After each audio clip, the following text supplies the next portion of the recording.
César et il y a une loi de Dieu. C'est pourquoi il a dit, quand Jésus, on lui a posé la question, il a dit, c'est quelle effigie qui est sur cette pièce? Ils ont répondu, c'est l'effigie de César qui est sur cette pièce. Il a dit, rendez à César ce qui est à César et à Dieu ce qui est à Dieu. Et par là, il voulait dire, bien aimé, que nous aussi, il y a une pièce sur laquelle sont marqués le visage de Christ. Alléluia. Et que nous devons aussi rendre cela à Dieu ou à Christ. Parce qu'à force de rendre à César et de ne rien rendre à Christ, parce que Christ a dit de rendre à César ce qui est à César et à Dieu ce qui est à Dieu pour notre force. Amen, amen. Et si aujourd'hui, toi qui rends toujours à César et à Dieu tu ne rends rien, comment puiseras-tu la force? Parce que la force de César, si nous le rendons ce qui lui reviennent, César commence à construire et faire des choses grandioses. Amen, amen. Et son pouvoir monte. Et quand le pouvoir monte, certainement, cela écrase les autres.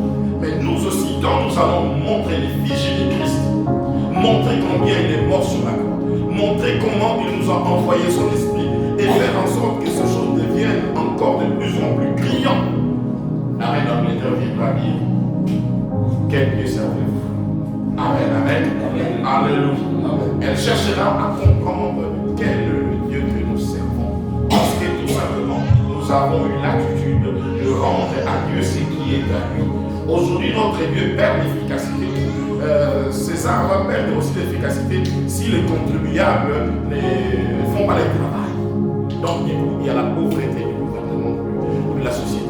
De la même manière, si toi et moi, chrétiens, nous ne rendons pas à Dieu ce qui doit lui revenir, l'Église va s'appauvrir. Et la chrétienté aussi n'aura pas d'efficacité. Parce qu'on appellera le chrétien, c'est un rassemblement de faibles, ou tout simplement un rassemblement de pauvres. Amen, amen. C'est pourquoi nous aussi, nous devons avoir cette intelligence de rendre à Dieu ce qui est à lui. Parce que quand on lui rend ce qui est à lui, Dieu construit de maisons, Dieu construit la vie et nous élèvons spirituellement et le miracle vont accompagner nos actions et les gens de toutes parts vont venir croire à ce Dieu-là que nous prêchons. Les aveugles vont voir, les sourds vont entendre, les morts vont ressusciter. Tu ne diras pas tes fins viens, tes fins viendra lui-même. Pourquoi? Parce qu'elle-même, parce que tout simplement, il y a des choses que les yeux n'ont jamais vues. Les choses que les oreilles n'ont jamais entendues, les choses qui ne sont jamais montées dans nos cœurs, les choses que Dieu a réservées, et ce sont des choses qui commenceront à se manifester, et les gens seront curieux de venir voir ce que Dieu fait. Amen, amen. C'est pourquoi rendons à César ce qui est à César, et à Dieu aussi ce qui est à Dieu. Amen, amen. Nous acclamons.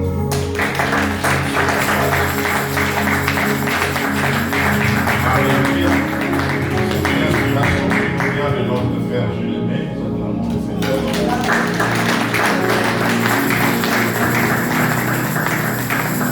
Amen. Nous acclamons Papa Jules.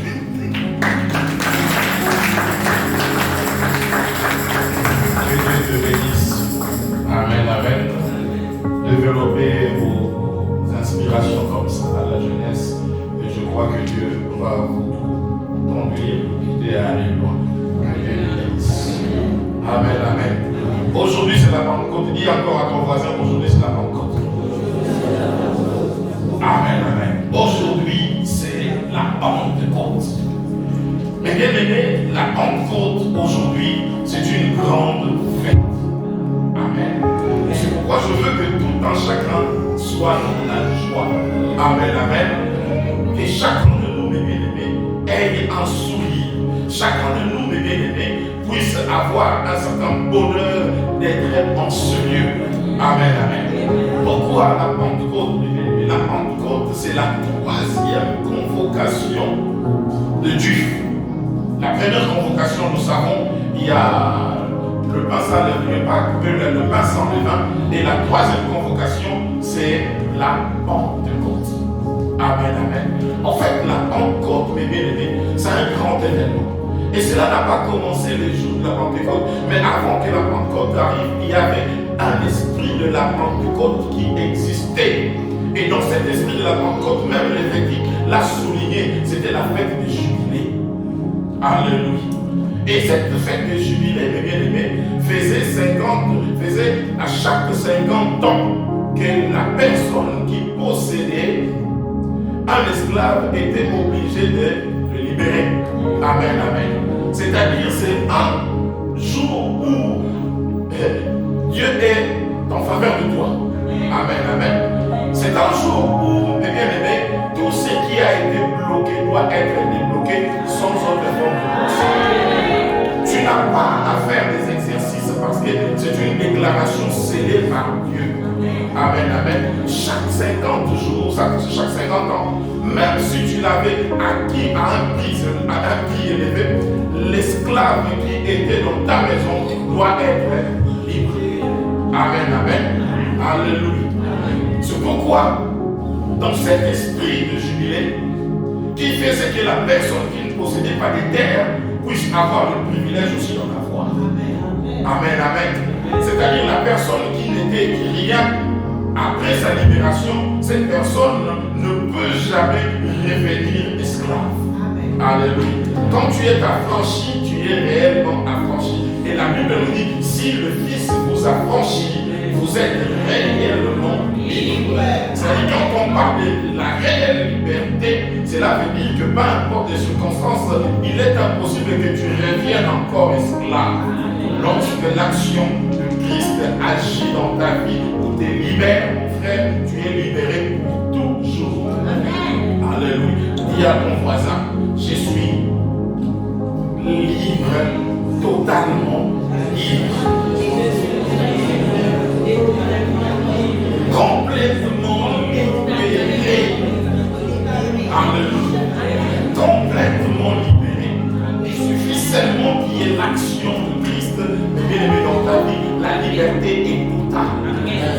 Mais le diable, par sa magie, qu'est-ce qu'il cherche? Il cherche à attaquer notre conscience pour essayer de nous souffler que peu importe, vous n'êtes pas libre. Comme un pasteur qui m'avait blessé, non, qui a dit que si nous sommes en Christ, les choses anciennes sont passées et voici toutes choses sont devenues nouvelles.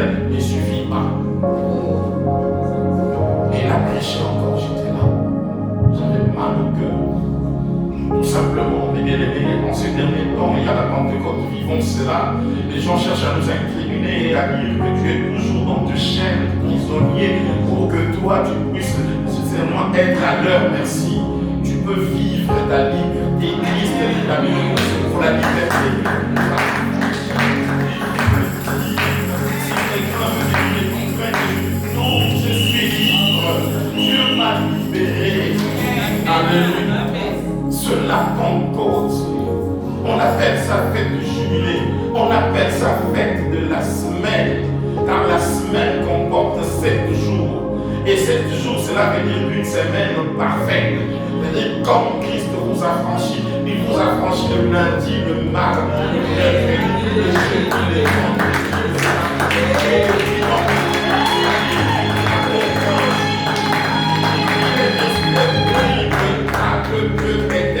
Que de dimanche, non, il l'a fait totalement.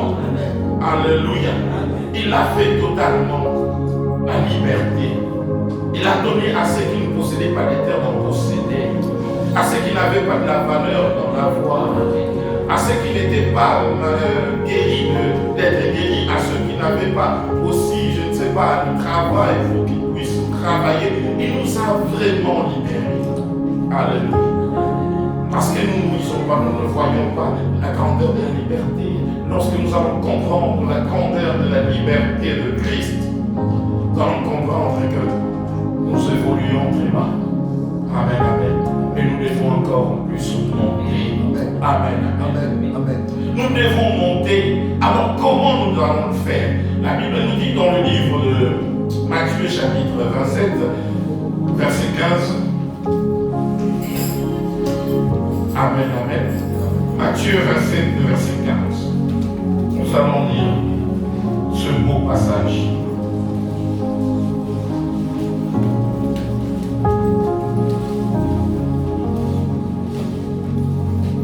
J'ai lu au nom de Jésus. Matthieu chapitre 27, verset 15. J'ai dit au nom de Jésus. La Bible dit, à chaque fête, le gouvernement avait coutume de relâcher un prisonnier et c'est lui que demandait la foule. Amen, amen. C'est-à-dire chaque jour de la fête là, on était obligé par signification de libérer quelqu'un pour qu'on ait que non, nous sommes dans le temps de la liberté. Ce n'était qu'un symbole pour montrer, pour rappeler les gens que non, en ces temps de jubilé, il y a des gens qui doivent être libérés, même les pires. La Bible dit qu'il y avait alors un prisonnier fameux nommé Barabbas.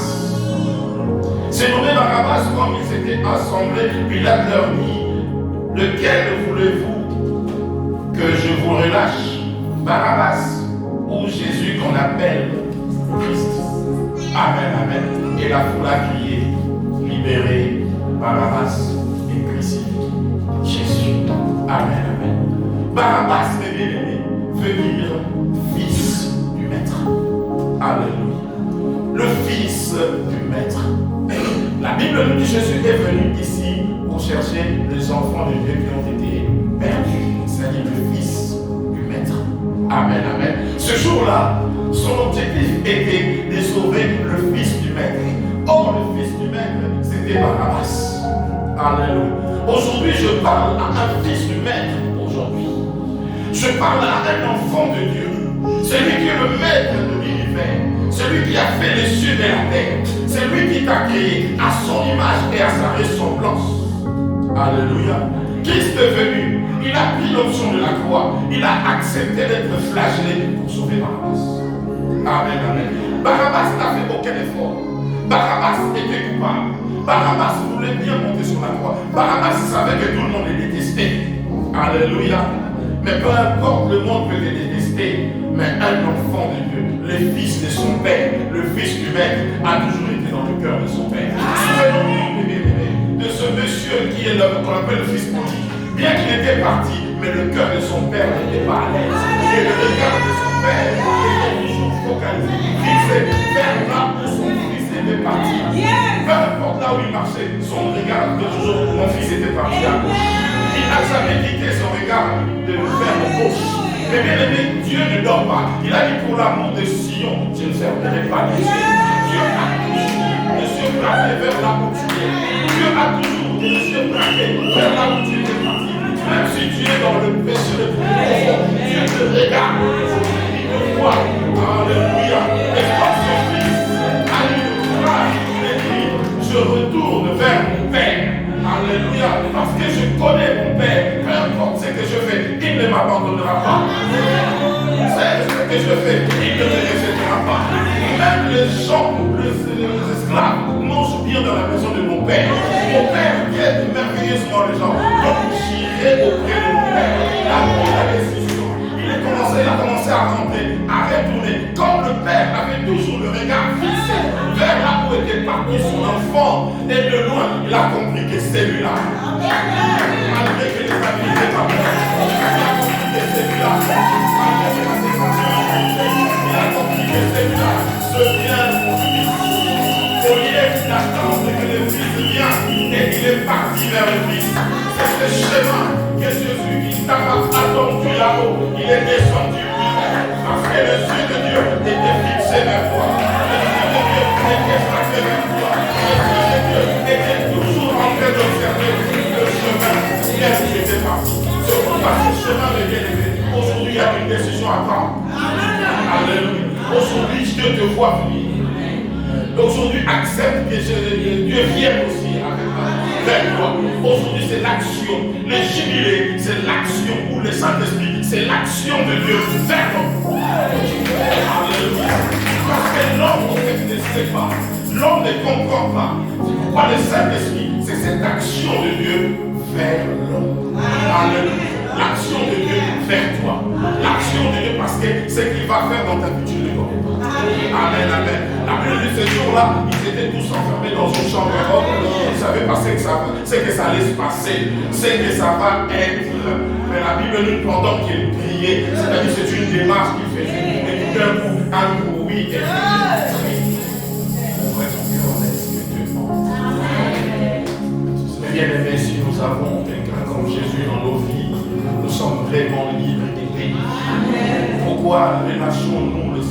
Ou pourquoi abandonnons le Seigneur pour nous attacher aux choses qui nous donnent de maladie et aux choses qui nous font échouer. Alléluia. Merci, Maman. Nous acclamons le Seigneur.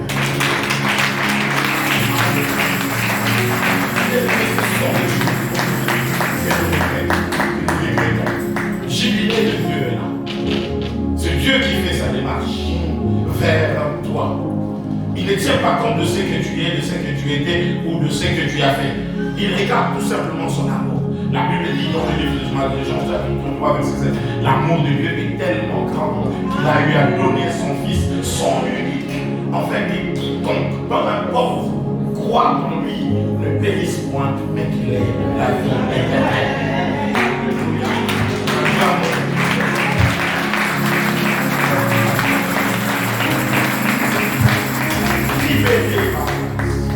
Libéré Barabbas. Alléluia. C'est toi Barabbas qui doit être libre aujourd'hui. Libéré Barabbas. Et c'est le temps de jubilé. Il est obligatoire, peut-être par la forme seulement, que quelqu'un soit libre. Il est obligatoire par cette loi que quelqu'un soit libre. Et cette loi était personnelle. On voyait cela, était matériel. Les gens pouvaient voir cela. Mais Dieu, qu'est-ce qu'il a fait? Il a compris que dans la loi matérielle, il peut y avoir des gens qui peuvent essayer de contourner. C'est pourquoi il a dit, maintenant j'établis la loi de l'esprit. Alléluia. Bon, je préfère fermer la Bible. La loi de l'esprit. Mais bien aimé, dans la loi de l'esprit, cela nous donne aussi la même dimension que le jubilé qui dit que toi, tu dois nécessairement, obligatoirement être libéré après 50 ans de corvée. Amen, amen. Alléluia. Mais les 50 ans de corvée, Jésus a compris que les gens étaient souffrants après sa mort parce que le cœur des gens était désespéré. Les gens qui croyaient qu'il y aurait une armée qui va surgir pour aller combattre l'armée romaine étaient désespérés. Pierre qui croyait peut-être avoir le grade d'un général était désespéré. Alléluia. Jean qui croyait que lui, comme il est petit, va prendre la place qui convient, était désespéré. Et pourtant, il nous a dit, sur le chemin de Maïs, quand il partait, il ne pouvait plus comprendre. Mais bien aimé, quand on a de la vertu dans le cœur, même si la voix de Dieu te parle, tu ne comprends pas. Mais ce jour-là, il partait et Jésus était avec eux, les accompagnés. Il a dit, demandez, mais qu'est-ce qui se passe? Dans ce monde, tu es le seul, la seule personne à ne pas comprendre ce qui se passe. Alléluia.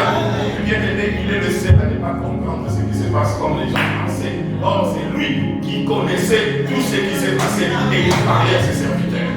Alléluia. Peut-être que ça nous arrive de dire, Seigneur, tu ne comprends pas. Seigneur, tu ne me vois pas. La Bible nous dit, c'est lui qui a créé les yeux. Ne verra-t-il pas?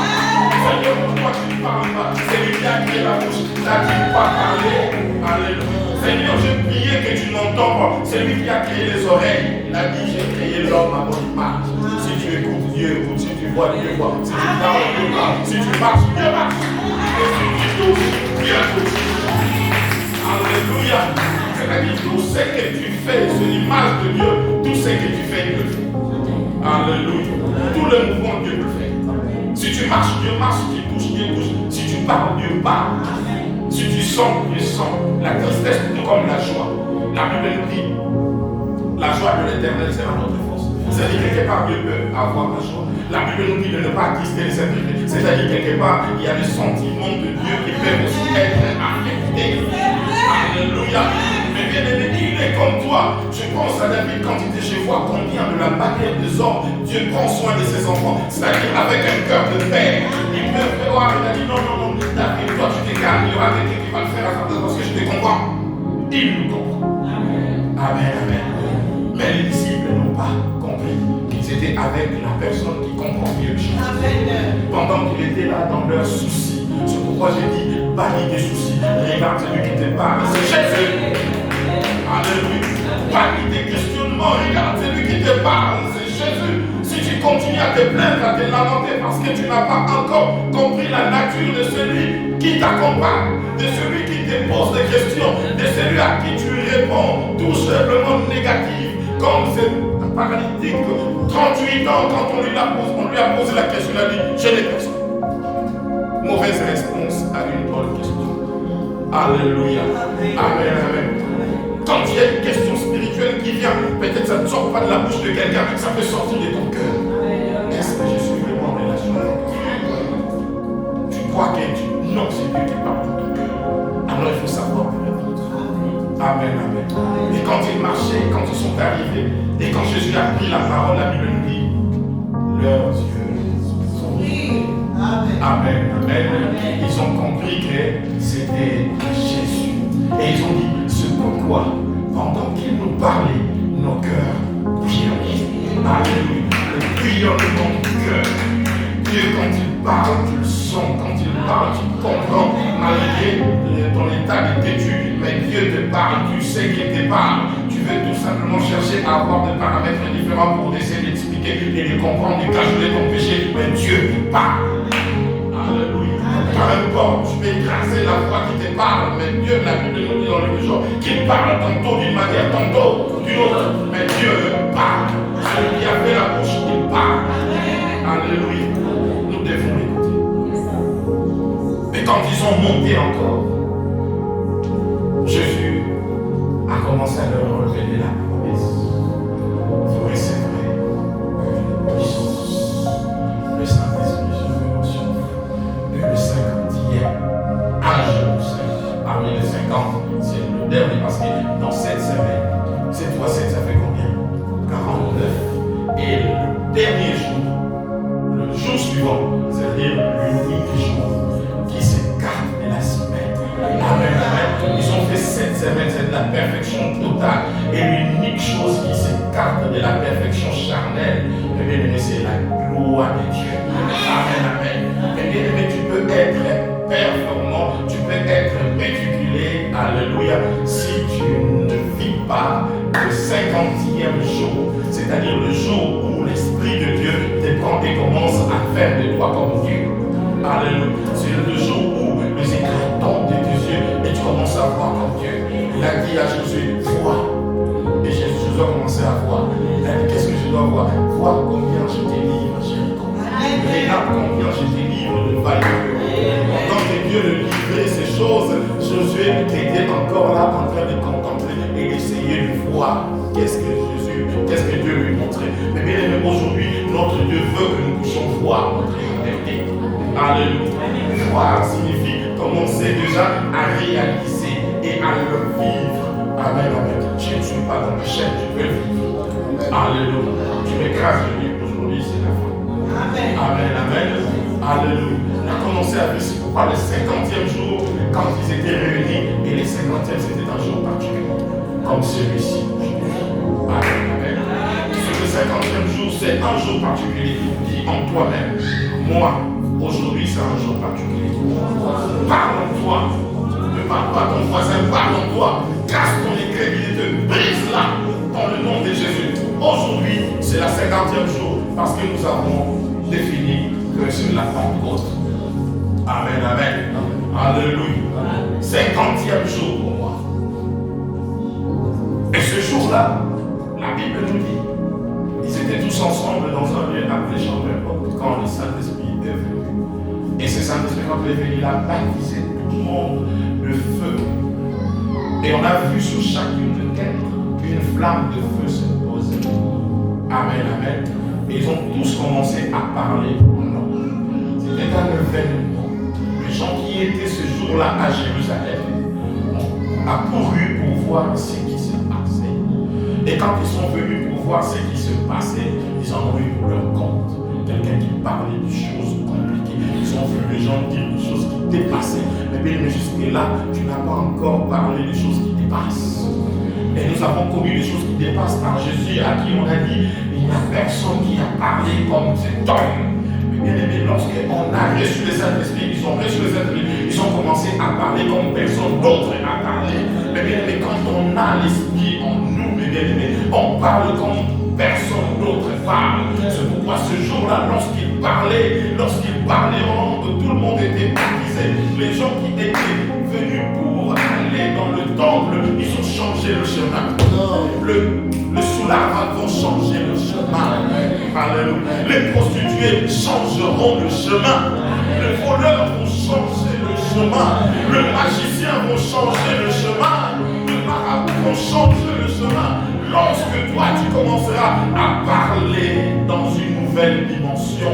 Alléluia. Lorsque les paroles de Dieu vont commencer à sortir de toi, l'inquiétude va changer de direction. Aujourd'hui, mes bien-aimés, nous pouvons le vivre.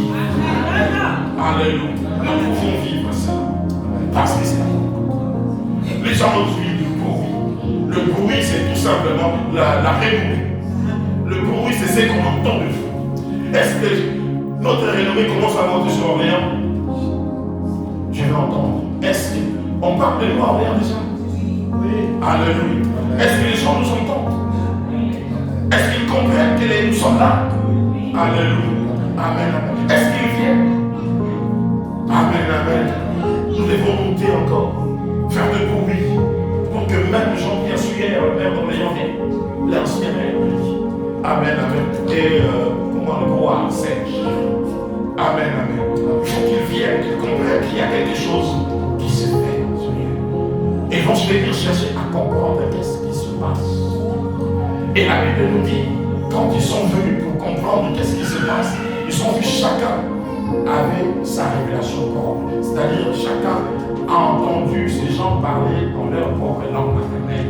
C'est-à-dire le Swahili entendait le Swahili. Le Mukongo entendait le Mukongo. Je ne sais pas, le Gabonais, comment on parle? Le Gabon, qu'est-ce qu'on dit? Quelle langue? Le Gabonais entendait en Gabonais. L'Ivoirien entendait en Ivoirien. Amen, amen. Béninois entendait en Béninois. Les Congo-Brazzavillois entendaient en Brazzavillois. Amen, amen. Anti-Haïtien entendait en haïtien. Ça dit chacun entendait le merveille de Dieu dans sa propre langue maternelle. Alléluia. Pour dire tout simplement, le Saint-Esprit n'est pas un esprit anglophone. Le Saint-Esprit n'est pas un esprit francophone. Le Saint-Esprit n'est pas un esprit anglophone. Le Saint-Esprit n'est pas seulement un esprit, je ne sais pas, chinois. Le Saint-Esprit a un langage spirituel qui est là. Alléluia. Quand il touche le cœur, même une chanson en lingala, si tu tombes de toi, alléluia, ça peut te percer. C'est pourquoi il ne faut pas avoir cette intimidation ou, je ne sais pas, ce tremblement de l'ordre. Non, ce ne sont pas de barrières. Nous avons en nous celui qui est le maître de toute l'ordre. Amen, amen. C'est Jésus. Chacun peut l'entendre. J'étais un jour en Afrique du Sud dans une église Rema Church, une grande église que je n'ai jamais vue dans le monde. Amen, amen. Et j'étais là. Il parlait en anglais. Il parlait en anglais. Et moi aussi, c'était un peu compliqué d'entendre l'anglais. Mais sauf que je comprenais ce qu'il disait par rapport à ce qu'il faisait. Je commençais à voir la grandeur de leur église. Je commençais à voir la disposition de leur église. Je commençais à voir la fidélité. J'ai vu même dans la nurserie où les gens s'occupent des bébés, un pasteur avec son col pastoral commençait à s'occuper des bébés. C'était ça, un pasteur des nourrissons. Alléluia. J'ai vu le pasteur de sourd-muet. Lui, les pasteurs s'occupent de ça. C'est-à-dire chaque domaine avait un pasteur préparé pour. Alléluia. Et maintenant, lui avait son podium. Amen, amen. Et je n'ai rien entendu. Sinon, j'ai entendu l'expression visible ou visuelle de ce qu'ils faisaient, de ce qu'ils étaient. Et du coup, ils m'ont marqué comme aucune église dans ce monde m'a marqué. Alléluia. C'est-à-dire, je n'ai pas entendu, mais j'ai entendu avec les yeux. C'est pourquoi, mes bien-aimés, Jésus, les disciples de Jean-Baptiste ont posé la question.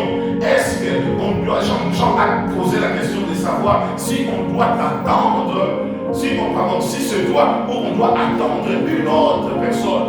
Jésus a dit, va dire, allez dire à Jean, allez dire à Jean, ce que vous voyez, amen, amen, ce que vous voyez à ton langage. Même si tu ne le sais pas en lingala, ça s'appelle comment? Mais en français, tu le sauras parce que tu l'as vu. Tu peux le diffuser dans toute langue. Si je dis, je ne sais pas, la maison, en lingala, on peut dire une dame. C'est la même chose, nous désignons la même chose. En français, la maison. En anglais, house, c'est la même chose. Alléluia. En gabonais, c'est quoi?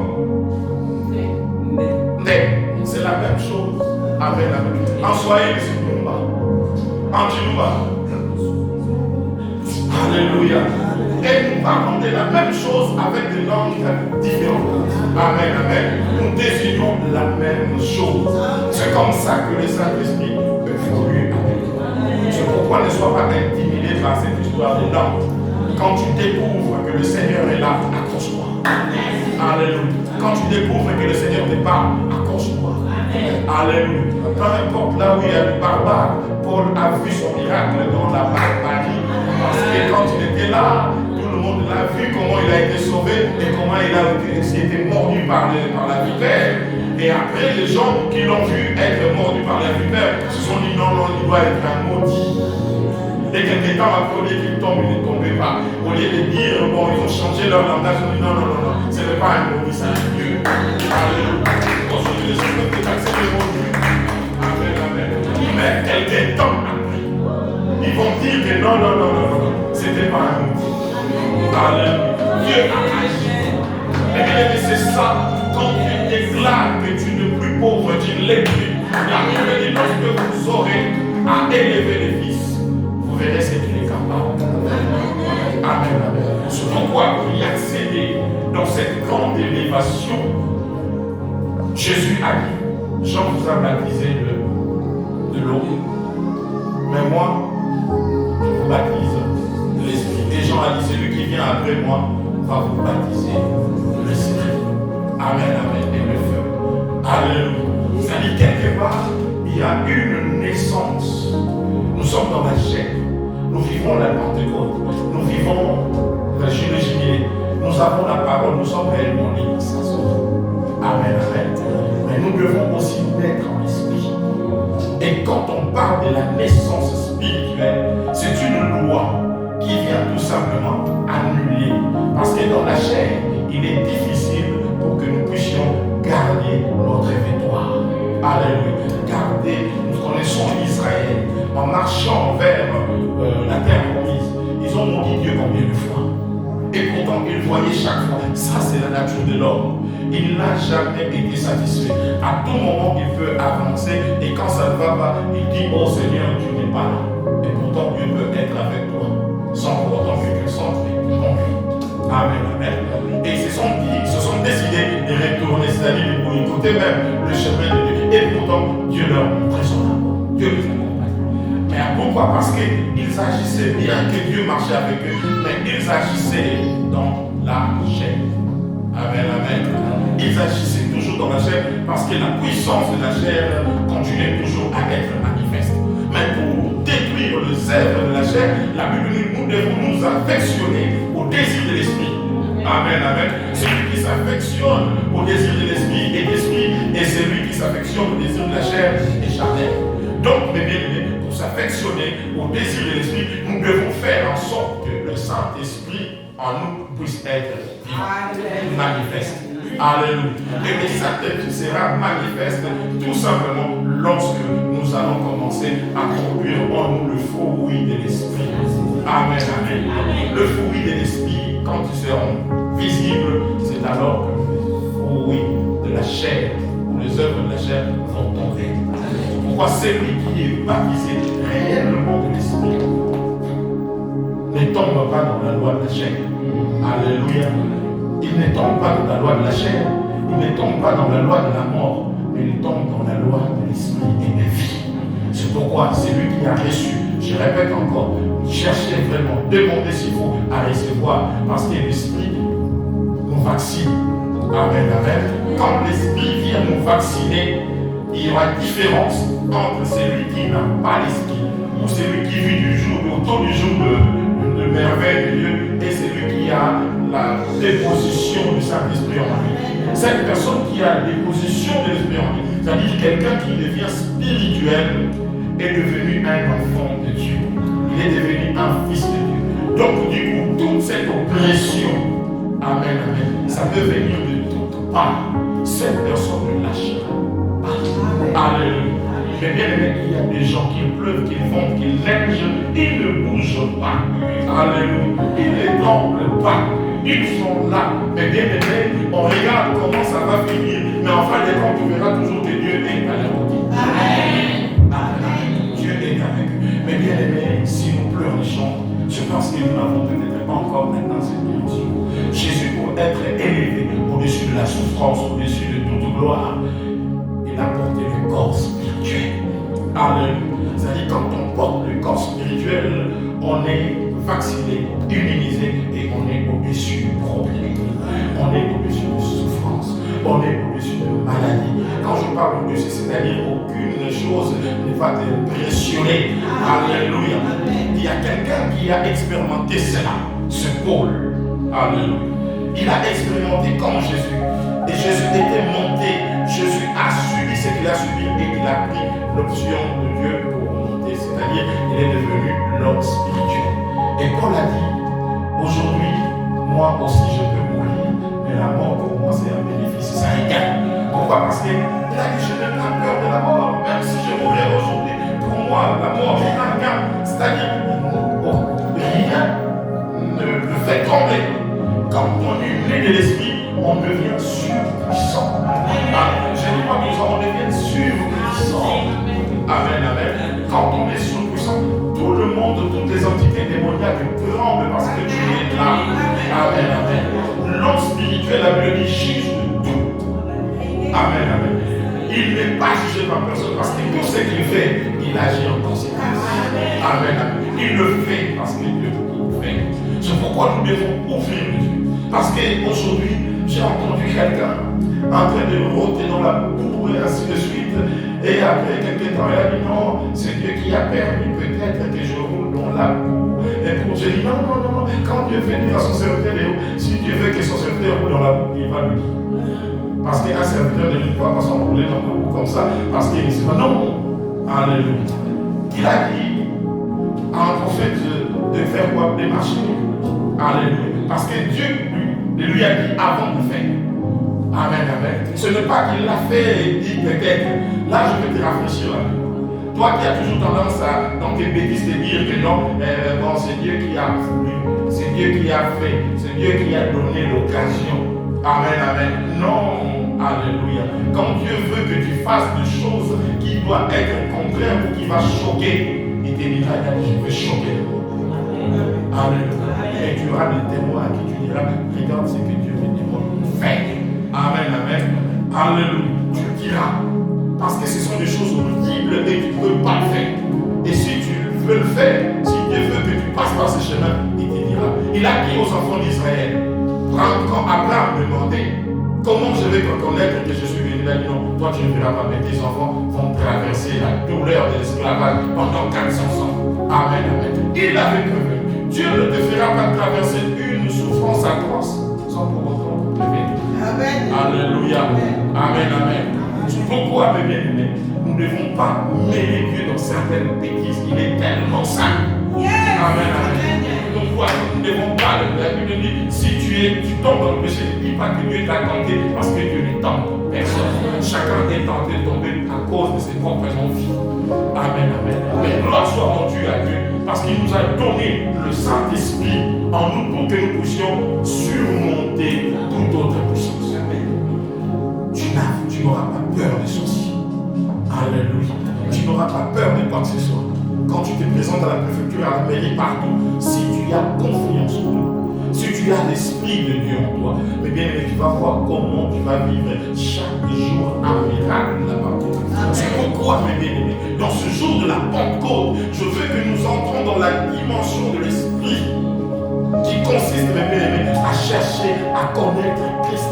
Parce que le seul chemin, c'est la seule personne qui connaît le véritable chemin pour la perfection, c'est lui. Entrons en Christ et Christ va nous faire monter. Et quand il va nous faire monter avec lui, mes bien-aimés, tout sera abaissé. Alléluia. La Bible dit Dieu l'a souverainement élevé et il lui a donné le nom qui est au-dessus de tout nom. Au nom de Jésus, tout genou fléchisse et que toute langue confesse qu'il est Seigneur à la droite du Père. Mais bien-aimés, ça c'est notre héritage. Ça c'est notre héritage. Ça c'est notre héritage. Nous devons aujourd'hui donner la place à l'Esprit de Dieu, comprendre qu'il est jubilé et que tout ce tellement mal ou compliqué, aujourd'hui, c'est la fin. Alléluia. Et je vais te dire, personne ne fait le mal en lui-même si ce n'est pas le mauvais esprit pour le diable. Amen, amen. Parce que quand Dieu t'a créé, il ne t'a pas créé avec un mal quelconque. Le mal est venu par une personne, alléluia, et qui s'est infiltré pour te souffler. Et tu l'as suivi, tu l'as entendu, et voilà là où tu es tombé. Mais bien aimé, cette loi de l'esprit, quand ça vient pour toi qui étais ignorant, Dieu fait quoi? Dieu t'élève. Et même les conséquences de certaines maladies, de certaines complications dans la vie tombent. Parce que qu'est-ce que Dieu a fait? Dieu t'a baptisé et il a mis une loi. Et cette loi, c'est la loi de l'esprit et de vie. Amen, amen. Qui est venue prendre, parce qu'on a dit qu'on casse une loi par une autre. La loi de l'esprit, la loi du péché et de la mort est tombée et maintenant la loi de l'esprit et de vie est venue prendre place. Amen. Donc du coup, si nous vivons maintenant, ce n'est plus nous, mais ce Christ. Quand on parle de Christ, on ne parle pas d'une personne avec deux pieds ou deux mains. Non. On parle de l'esprit qui a fait que Jésus de Nazareth devienne Dieu. Alléluia. Qui a fait que Jésus, dans la chair, puisse manifester la volonté de Dieu et avoir l'éclairage de Dieu ou avoir la divinité. C'est pourquoi le Saint-Esprit te fait accéder à une divinité. Amen, amen. Le Saint-Esprit te positionne à la place de Dieu comme Paul. Quand les gens ont vu que ce sont des choses que seul le Dieu peut faire, les barbares ont déclaré non, celui-là, c'est Dieu. Amen. Tu seras le Dieu dans ta famille. Tu seras le Dieu dans cette ville d'Orient. Tu seras le Dieu. Pourquoi? Parce que les choses que tu diras vont se faire exactement de la manière dont tu le dis. Ce que tu vas penser vont se faire parfaitement tel que tu l'as pensé dans le nom de Jésus. Mais bien aimé, Dieu nous a rendus redoutables. Amen, amen. Il nous a rendus très forts. Il nous a rendus puissants par la force de la Pentecôte. Aujourd'hui, Dieu nous a libérés. Donc, du coup, nous ne pouvons plus jamais.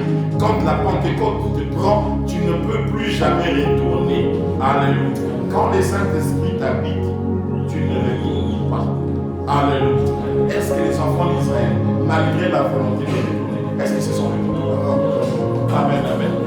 Tu peux avoir les désirs, mais tu en crèveras. Amen. Tu peux avoir des envies qui te poussent, mais tu tomberas.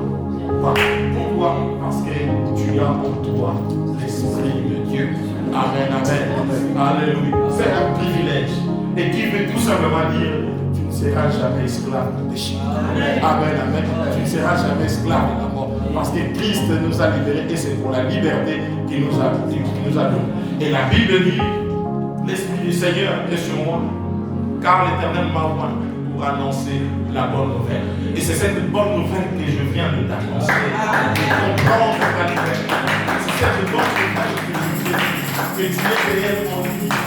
La loi qui te rendait pécheur a été cassée par la loi de la vie en Christ. Si nous sommes en Christ, nous sommes devenus de nouvelles créatures. Et les choses anciennes sont passées. Et voici toutes choses sont devenues nouvelles. Tu marches dans la nouveauté de vie. Tu es une nouvelle personne. Tu as une nouvelle onction. Tu as un nouvel encadrement. Tu as une nouveauté de vie. Tu es dans une nouvelle famille. Et la Bible dit que chaque